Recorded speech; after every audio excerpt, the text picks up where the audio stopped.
በስመ አብ ወወልድ ወመንፈስ ቅዱስ አሐዱ አምላክ።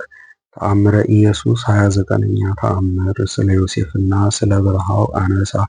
ይቅርታው ቸርነቱ ለዘላለሙ በእውነት ለሁላችን ይደረግልንና ጌታችን አምላካችን መድኃኒታችን ኢየሱስ ክርስቶስ ያደረገው ተአምር ይህ ነው። ጌታ ኢየሱስ ክርስቶስ ጥብርያዶስ ከሚባል አገር ሄዶ ሳለ ከአናጺው ከዮሴፍ ጋር ወደ ኢየሩሳሌም ለመውጣት ወደደ።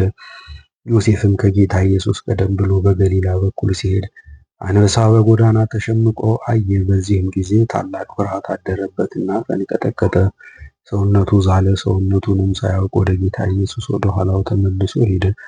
ጌታ ኢየሱስም ሽማግሌው ዮሴፍ ከፍርሃቱ የተነሳ ሲቃ ይዞት ወደ ኋላው ተመልሶ ሲመጣ ባየው ጊዜ ዮሴፍ ሆይ ምን ሆንክ? ምንስ አገኘህ? ብሎ ጠየቀው። ዮሴፍም አእምሮ ከተመለሰለት በኋላ በጎዳና አንበሳ ሸምቆ አየው። በሚያስደንቅ ግብር አምልጬ ወደ አንተ ባልመጣ በልቶኝ ነበር አለው።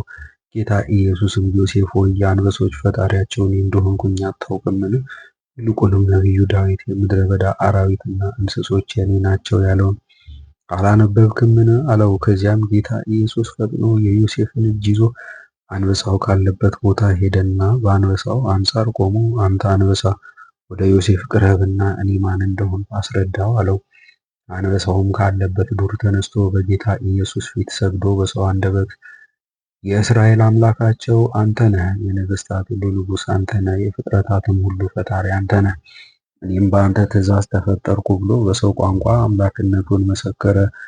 ዮሴፍም አንበሳው በሰው ቋንቋ ይህን ኃይለ ቃል ሲናገር በሰማ ጊዜ ፈጽሞ እያደነቀ አንተ የእግዚአብሔር ልጅ ሆይ ይቅር በለኝ ብሎ ከጌታ ኢየሱስ እግር ስር ወድቆ ሰገደ።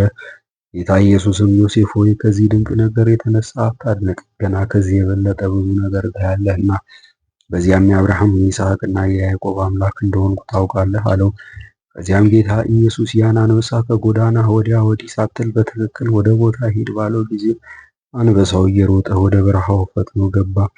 ከዚህም በኋላ የዮሴፍን እጁን ይዞ ወደ ደብረ ታቦር ተራራ ላይ አወጣውና ከዚያ በፊት ያለውን መለኮታዊ ኃይል አሳየው። እንደዚሁም ሁሉ ለእኛ ለአገልጋዮቹ የጌትነቱን ክብር ይግለጽልን ለዘላለሙ በእውነት አሜን።